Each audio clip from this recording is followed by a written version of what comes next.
What is a fiduciary relationship?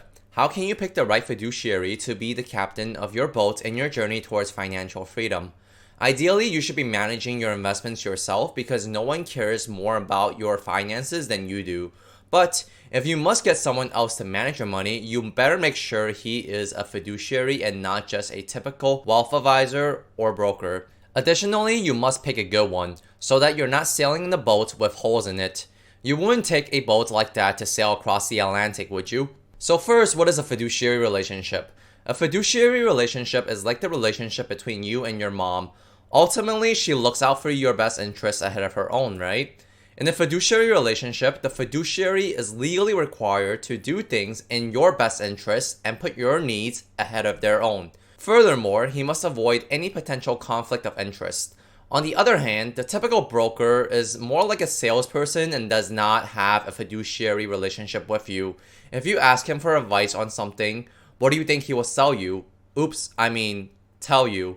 In short, a fiduciary is legally required to do things that benefit you the most. But a non-fiduciary, such as a broker, can do things that benefit him or his company the most. For example, selling you a more expensive investment to make a bigger commission off of you. For a more in-depth explanation of this comparison, you can check out this video posted in the description below, comparing a fiduciary versus a financial advisor. Additionally, in the same way that all cars do not perform the same way, all fiduciaries do not perform the same either. A Toyota does not perform like a Lamborghini, does it? What makes a good fiduciary depends on factors such as professional qualifications, reputation, communication, and compatibility with your needs.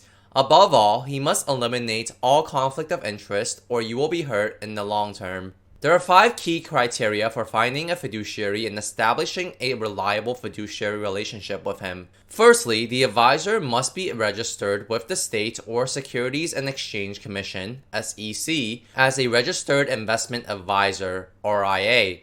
Basically, RIAs are fiduciaries. Secondly, you need to know how he gets paid. You want to make sure that he gets paid based on the percentage of how much you have in your account, also known as assets under management, AUM, and not for buying mutual funds. You also want to make sure this is the only fee and is completely transparent. No 12B-1 fees or the like. Thirdly, they should not receive any money for trading stocks or bonds. Fourthly, you want to ask and find out, is he associated with a broker/dealer?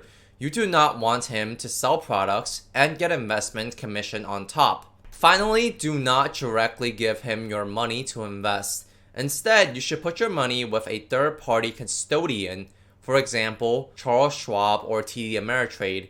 You will have access to your investment account and any statements that come from it.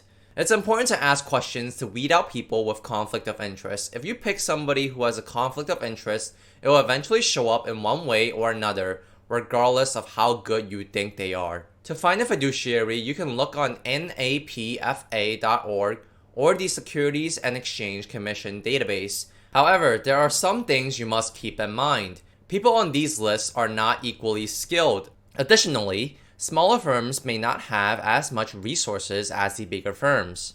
Now, of course, having your own fiduciary to manage your money means nothing if you do not have the money to invest. So the question becomes either where do you get the money to invest or where do you get more money to invest? Here's a secret formula that's so obvious that when I tell you, you're gonna say, thank you for the breakthrough thought. The secret is spend less than what you earn. This next video will cover specifically how you can increase your savings and reduce unnecessary spending to propel you towards financial freedom.